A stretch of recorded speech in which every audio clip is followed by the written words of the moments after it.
হাটাজারি উপজেলা যদি বলে আমার বাড়ি যেহেতু হাটাজারি উপজেলায়, হাটাজারিতে এমন কোনো দিন বাকি নেই উপজেলা এলাকায় চুরি হয় না, চিন্তাই হয় না। তো আমার প্রশ্ন হচ্ছে যে এখন পর্যন্ত বাজার পরবর্তী যে রাউজান, ফ্লেক্সরি, হাটাজারি এসব এলাকায় অপরাধ এখনো কেন নিয়ন্ত্রণ করা যাচ্ছে না? এখনো প্রকাশ্যে অস্ত্রের যে মহড়া বা গুলি করা সেটা এখনো বন্ধ হচ্ছে না। চিন্তায় চুরি, এই বিষয় নিয়ে যদি আপনার পদক্ষেপ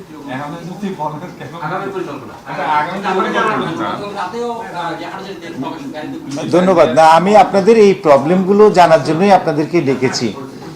এখন কেন এর উত্তরটা আমি এই মুহূর্তে দিতে পারছি না, বাট আমি কি করতে পারি সেটা হয়তো আমি জানাতে পারি। ঠিক আছে, সন্ত্রাস, চাঁদাবাজি, মাদক এগুলোর ব্যাপারে জিরো টলারেন্স আমার প্রথম নীতি। আর ওই যে নিরীহ কাউকে হয়রানি করা হবে না, এটা দ্বিতীয় নীতি। আপনারা এইটা একটু হাইলাইট করেন। আমি আমার এই আজকে 27 তারিখ জয়েন করেছি, আমি এটা বলছি, আমি যতদিন এখানে থাকি, যতদিন বাংলাদেশ পুলিশে থাকি, আমি এই কথাটাই বলে যাব। আপনি বলছেন যে নিরীহ কাউকে হয়রানি করা, এটা 10 থেকে 12 দিন আগে সীতাকুণ্ডের একটা ঘটনা।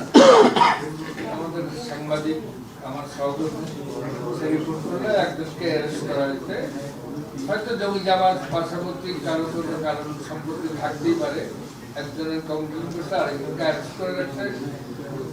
প্রায় 9 ঘন্টার উপরে হয়ে গেছে। আমি দুইবার অফিসারের সাথে কথা বলার চেষ্টা করছি। অবশ্যই সেদিন আসলাম চৌধুরীর একটা প্রবলেম ছিল ওই এলাকায়, তো ওকে থাকছে রাত্রে 9 ঘন্টা পর, 9 থেকে 10 ঘন্টা পর। তো যে এসআই ঢুকতেন তার সাথেও কথা হয়েছে। তো দুর্ভাগ্যজনক সত্য হচ্ছে যে ওকে ছাড়া হয়েছে, কিন্তু 5,000 টাকা নেওয়া হয়েছে। এটা একটা ওকে আপনি তাইলে নিশ্চয়ই আপনার তার কোনো ইয়ে নাই, ফল্ট নাই, তাকে ছেড়ে দেওয়া হয়েছে। এবং আর এই নিয়ে আমি পরবর্তী পর্যায়ে কথা বলছি, ওনারা সরি বলছেন আমাকে যে আমাকে পাঠাও। অফিসারকে ফোন করতে, অফিসে বলতে বললাম ওনাকে আমার কাছে পাঠান। ওনাকে পাঠানোর লাভ কি? অলরেডি তো উনি 9 ঘন্টা 10 ঘন্টা থানা আটকে ছিলেন এবং 15 টাকা বেরিয়ে। পরবর্তী আমি বলতে পারি এটা নিয়ে ঝামেলা করার দরকার নেই। এইসব ব্যাপারে আপনাদের আচ্ছা, আমার এই ব্যাপারে পদক্ষেপটা খুব কঠিন। আমি এই সিলেট মেট্রোপলিটন কমিশনার থাকাকালে 10.5 মাসে 32 জনকে ডিপার্টমেন্টাল প্রসিডিং করে বিভিন্ন মামলায় বিভিন্ন সাজা মানে শাস্তি তাদেরকে দেওয়া হয়েছে। তার মধ্যে অধিকাংশই কিন্তু চাকরিচ্যুত করা হয়েছে। সুতরাং এই যে এই জায়গায় এই নীতি আমি এখানে অব্যাহত রাখবো।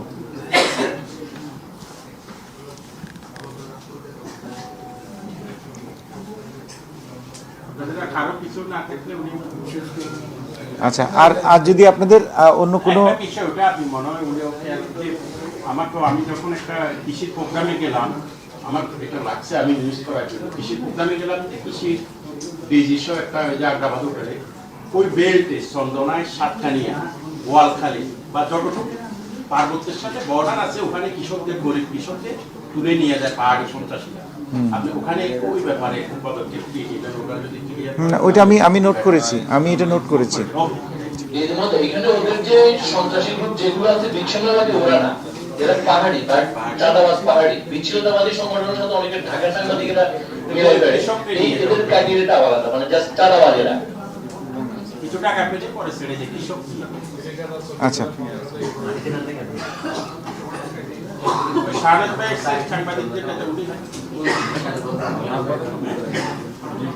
না, floor is open for all.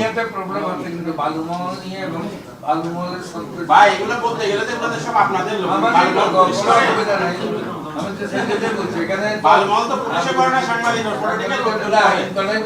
আপনি রামজান এক সময় একজনের শাসক ছিল, এখন 2 জন এসে গেছে। একজন কি ওর সাথে আমার আগে তো একজনের রাজা পুলিশ।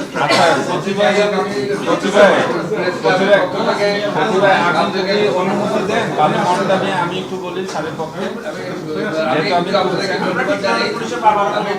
জুলাই বিপ্লবে যারা শহীদ হয়েছেন তাদের প্রতি শ্রদ্ধা জানাচ্ছি এবং আমি একটা 5ই আগস্টের পর একটা মহাবিপ্লব, এই বিপ্লব সংগঠিত হওয়ার পর আজকে একটা পরিবর্তন দেশে এসেছে।